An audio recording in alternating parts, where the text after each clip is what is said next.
ஓம் சாய்ராம். ஜெய் சாய்ராம். என் அன்பின் சாய் குடும்ப உறவுகளே, உனக்கு தேவையானதை நீ என்னிடம் கேள், அதை உன்னிடம் நான் கொண்டு வந்து சேர்ப்பேன். எங்கும் எப்போதும் எவரிடமும் நீ கெஞ்சிக் கொண்டு இருக்காதே. உன்னுடைய பொறுமையை சோதிக்கும் அளவுக்கு சோதனைகள் நெருக்கடிகள் வந்தாலும் அந்த கடினமான நேரங்களை நீ அமைதியோடு கடந்தாக வேண்டும். உனக்கு பக்கபலமாக நான் இருக்கிறேன் என்பதை நீ மறவாதே குழந்தையே. துன்பம் என்கின்ற சிப்பிக்குள் தான் முத்து என்கிற இன்பம் பிறக்கும். உன் வாழ்வின் எதிர்காலம்தான் கனவு மாளிகை. அந்த கனவை மனக்கோட்டையில் நிறுத்தி என்னை நினைத்து நீ விளக்கேற்றி என்னை வணங்கி வா. நீ நினைத்த கனவு பலிதமாவதை காண்பாய். இந்த உலகத்தில் எத்தனை ஜீவராசிகள் இருக்கிறது, ஆனால் எதுவும் மாயை வலையில் சிக்காமல் இருப்பது இல்லை.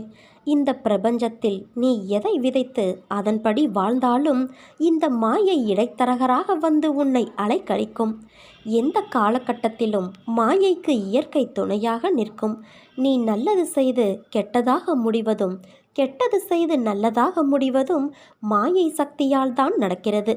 மாயை சக்தி பிரபஞ்சம் முழுவதும் பரவி இருக்கிறது. உன் வினையை அறுவடை செய்தாலும் நிகழ்காலத்தில் வாழும்போது இடம் பொருள் ஏவலை பயன்படுத்தி உன்னை உயர்த்தவும் தாழ்வடையவும் செய்கிறது. இதை எதிர்கொண்டு வாழ்ந்துதான் ஆக வேண்டும்.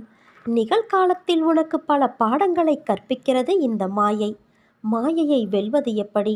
மாயையை வெற்றி கொள்ள அதிகப்படியான சகிப்புத்தன்மை, நம்பிக்கை, நீடித்த பொறுமை தேவை. கெட்டது உன்னை அடையும் போது வேகம் அதிகமாக உள்ளது. நல்லது நிதானமாக பயணித்தாலும் சோதனையை சந்திக்காமல் வெளிவராது. முடிவு நீ ஏற்கும் பக்குவத்தில்தான் உள்ளது என் குழந்தையே.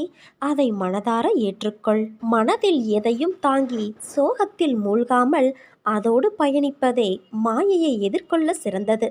வருவதை ஏற்று மனதில் வெறுமையை உருவாக்கி மனம் அமைதி பெறுவதே மாயையை வெல்வதாகும். நற்செயல் சிந்தனை உன்னை உயர்த்தும். மாயை உன்னை சுழலவிட்டாலும் வெற்றியை அளிக்காமல் விடாது.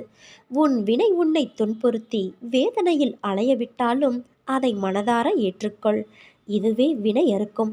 இறந்த காலத்தையும் எதிர்காலத்தையும் மறந்து நிகழ்காலத்தில் உண்மையாக வாழ பழகிக்கொள்.